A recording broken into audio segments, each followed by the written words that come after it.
नमस्कार। Education today में आप सबका स्वागत है। हम बहुत ही सरल रूप में, यहाँ तक कि गांव वाला भी समझ आवे उस रूप के अंदर हम हिंदी माध्यम से अंग्रेजी सीख रहे हैं। और इस क्रम के अंदर हमने टेंस करना शुरू किया। हमने कंटिन्यूस टेंस पूरा कर लिया। आज हम परफेक्ट कंटिन्यूस, हम टेंस का जो क्रम है उस ढंग से नहीं लेकर के पहले सबसे सरल कंटिन्यूस था वो ले लिया। अब दूसरे नंबर पे है परफेक्ट कंटिन्यूस। तो आज हम टेंस करेंगे परफेक्ट कंटिन्यूस। अब देखिए कंटिन्यूस में और परफेक्ट कंटिन्यूस में क्या अंतर है। दोनों की पहचान है अंत में रहा रही आते हैं। तो अंतर ये है कि परफेक्ट कंटिन्यूस में समय दे करके आगे से और लिखा हुआ रहता है, जबकि कंटिन्यूस के अंदर समय या तो दिया हुआ रहता ही नहीं है, या समय दे भी दिया तो आगे से नहीं होगा। ये ध्यान रखेंगे। ये हिंदी के वाक्यों को देख के पहचान सकते हैं। जैसे वाक्य है वह 10 बजे अंग्रेजी पढ़ रहा था, तो यहाँ पे समय 10 बजे दिया हुआ है, लेकिन 10 बजे से ये शब्द नहीं है। इसका मतलब केवल कंटिन्यूस है। तो ही पढ़ रहा था तो पास्ट टेंस का कंटिन्यूस है he was reading English at 10 o'clock। अब देखिए दूसरे वाक्य को, वह 10 बजे से अंग्रेजी पढ़ रहा था। यहाँ पर 10 बजे समय भी दिया है, आगे से शब्द भी है। इसका मतलब ये परफेक्ट कंटिन्यूस है। परफेक्ट कंटिन्यूस है तो पास्ट परफेक्ट कंटिन्यूस में हैड बीन हेल्पिंग वर्ब होती है। तो he had been reading English since 10 o'clock। से शब्द की अंग्रेजी बनाएंगे हम, या तो सिंस होगा या फोर होगा। ये दो शब्द है। दोनों शब्दों में क्या अंतर है कि जब पीरियड दिया हुआ हो, अवधि दी हुई हो, समय की अवधि कितनी दी हुई हो, और शुरू कब हुआ वो प्रारंभ करने का बिंदु नहीं दिया हुआ हो तो फोर। और सेंस कब होता है, शुरुआत का बिंदु दिया हुआ है लेकिन समय कितना हुआ ये मालूम नहीं। जैसे वह 10 बजे से अंग्रेजी पढ़ रहा है, तो अब पूछे भाई कितना समय हो गया पढ़ते हुए, कुछ भी मालूम नहीं। कितना हो गया, 2 घंटे, 3 घंटे, 5 घंटे, मालूम नहीं है। अवधि मालूम नहीं है। हाँ बिंदु मालूम है, शुरू कब हुआ 10 बजे ये मालूम है। लेकिन अगर कोई कहे वह 10 घंटे से पढ़ रहा है तो इसके अंदर कितना समय हुआ, कभी भी पूछ लो 10 घंटे हुए। अवधि जब वाक्य को देखते ही अवधि बता देवे तब तो फोर, और देखते ही अवधि नहीं बता सके तो फिर सेंस का प्रयोग होता है। वाक्य प्रयोग में लेंगे अपने आप समझ में आ जाएगी। तो प्रेजेंट परफेक्ट कंटिन्यूस आज शुरू करेंगे अपन। हिंदी में कहेंगे इसको पूर्ण सतत वर्तमान काल। पहचान है ही ध्यान में, समय दे करके बाद में से, और उसके बाद में रहा है, रही है, रहे हैं या रहा हूँ अंत में आते हैं।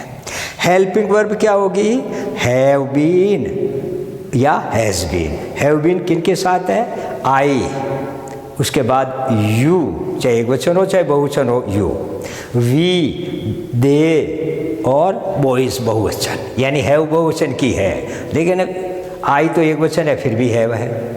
हैज़ केवल थर्ड पर्सन का एक वचन, ही, सी, इट या बॉय। मेन वर्ब की क्या स्थिति होगी, फर्स्ट फॉर्म में आईएनजी लगा देंगे। और शब्दों का क्रम तो हमें ज्ञात है। क्या है शब्दों का क्रम, सबसे पहले सब्जेक्ट, उसके बाद में हेल्पिंग वर्ब, उसके बाद मेन वर्ब, फिर ऑब्जेक्ट, और फिर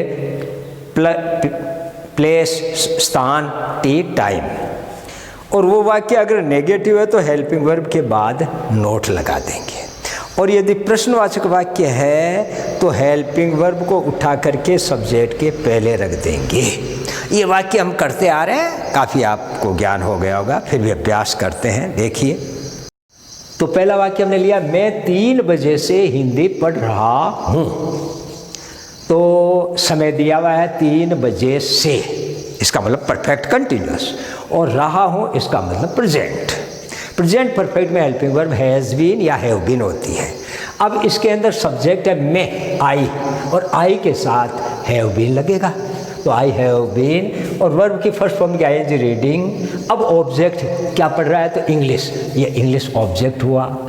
अब समय के पहले सिंस या फॉर, 3 बजे से कितना टाइम हो गया बता नहीं सकते, 2 घंटे हो गए, 3 घंटे, 5 दिन हो गए, 1 वर्ष हो गया, कुछ नहीं बता सकते। हाँ, प्रारंभ कब हुआ वो बिंदु मालूम है, 3 बजे। जब प्रारंभिक बिंदु दिया हुआ हो तो सिंस 3 o'clock। तो I have been reading English since 3 o'clock। दूसरा वाक्य है सीता सोमवार से विद्यालय नहीं आ रही है। वो कि वही सोमवार और से, इसका परफेक्ट कंटिन्यूअस। आ रही है तो प्रेजेंट का, तो हेल्पिंग वर्ब हैज़ बीन या हैव बीन। तो सब्जेक्ट है सीता, कौन आ रही है, सीता, तो सीता सब्जेक्ट है, सीता के साथ हैज़ बीन ही लगेगा। तो अब इसके अंदर हैज़ बीन के 2 टुकड़े होते हैं, नेगेटिव और है। नेगेटिव होता है तो एक हेल्पिंग वर्ब के बाद, टुकड़े के बाद ही नोट लग जाता है। तो Sita has not or been, has not been. Coming, E हट करके आईएनजी लग गया, कमिंग टू स्कूल। अब मंडे सोमवार, तो प्रारंभिक बिंदु है, अवधि नहीं है, इसलिए सिंस मंडे है। तो सीता सोमवार से विद्यालय नहीं आ रही है, Sita has not been coming to school since Monday. अगला, बच्चा 1 घंटे से क्यों रो रहा है, साफ है, समय दिया हुआ है, से लगा है, इसलिए परफेक्ट कंटिन्यूअस। और प्रश्नवाचक वाक्य है, प्रश्नवाचक चिन्ह भी लगा है, क्यों, प्रश्नवाचक शब्द भी है। तो प्रश्नवाचक शब्द जब भी होते हैं, अगर शब्द दिया हुआ है क्यों, तो फिर वो सबसे पहले आते हैं, क्योंकि अंग्रेजी बनी वाई, यानी प्रश्नवाचक शब्द चाहे वाई हो, how much, how many, where, when, whom, whose, ये सबसे पहले आएंगे प्रारंभ में, और इनके तुरंत बाद में हेल्पिंग वर्ब आएगी। अब हेल्पिंग वर्ब है हैज़ बीन या हैव बीन।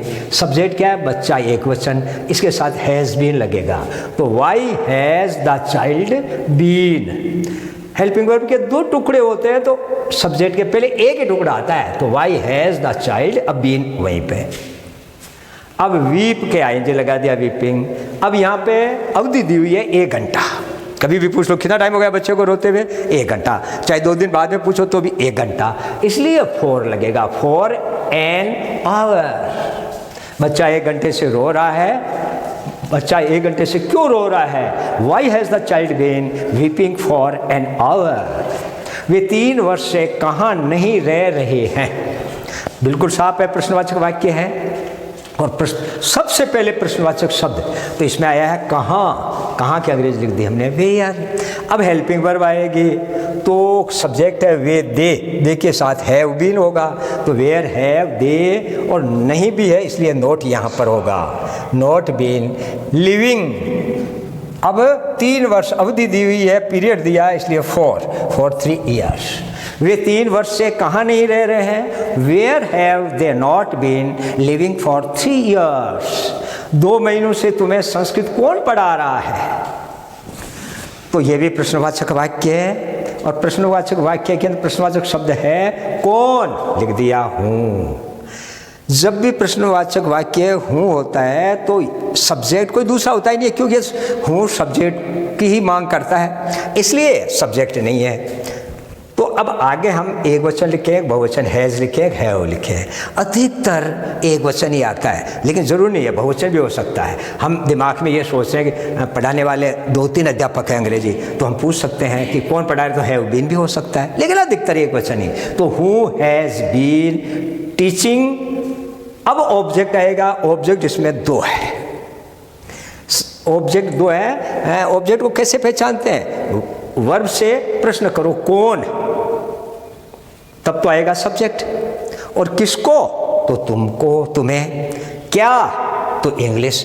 जो क्या या किसको का जवाब दे वो ऑब्जेक्ट होते हैं, और दोनों का जवाब अगर अलग अलग मिलता है तो 2 ऑब्जेक्ट होते हैं। तो यहाँ पर तुम्हें और अंग्रेजी 2 ऑब्जेक्ट हैं, दोनों में से किसको ले, किसी को भी ला सकते हो, लेकिन अधिकतर प्रचलन प्रोनाउन को पहले रखने का, प्रोनाउन या नाउन हो उसको है, इसलिए हम ले आए पहले यू, ये ऑब्जेक्ट का यू है, और बाद में ले आए इंग्लिश।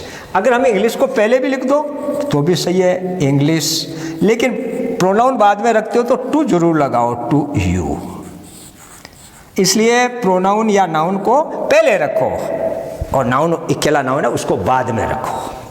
तो 2 महीनों से तुम्हें संस्कृत कौन पढ़ा रहा है? तो यहाँ तो लिख दिया संस्कृत, और यहाँ इंग्लिश हो गया, तो यहाँ पर भी संस्कृत ही कर ले।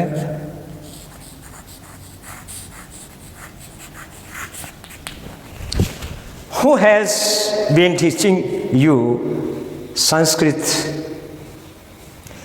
क्या वह कई घंटों से हंस रहा है?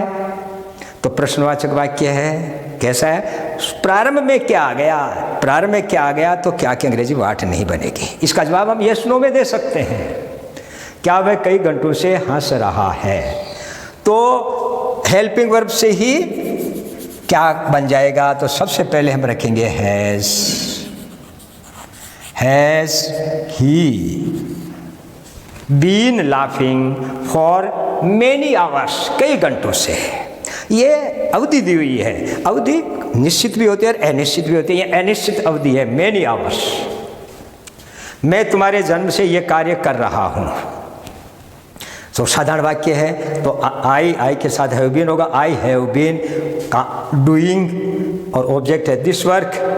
अब अवधि तुम्हारे जन्म से, तुम्हारे जन्म से एक बिंदु दिया है, अवधि तो है नहीं, इसलिए since your birth. I have been doing this work since your birth. मैं सुबह से तुम्हारी प्रतीक्षा कर रहा हूँ। तो सब्जेक्ट आई है ही, आई के साथ हैव बीन लगेगा, और वर्ब की फर्स्ट फॉर्म वेट के वेटिंग कर दिया। WAIT व्यंजन था, लेकिन 2 स्वर होने से डबल नहीं हुआ, वेटिंग। अब यू, अब सुबह प्रारंभिक बिंदु है, अवधि नहीं है, इसलिए सिंस मॉर्निंग। मैं सुबह से तुम्हारी प्रतीक्षा कर रहा हूँ। I have been waiting you since morning.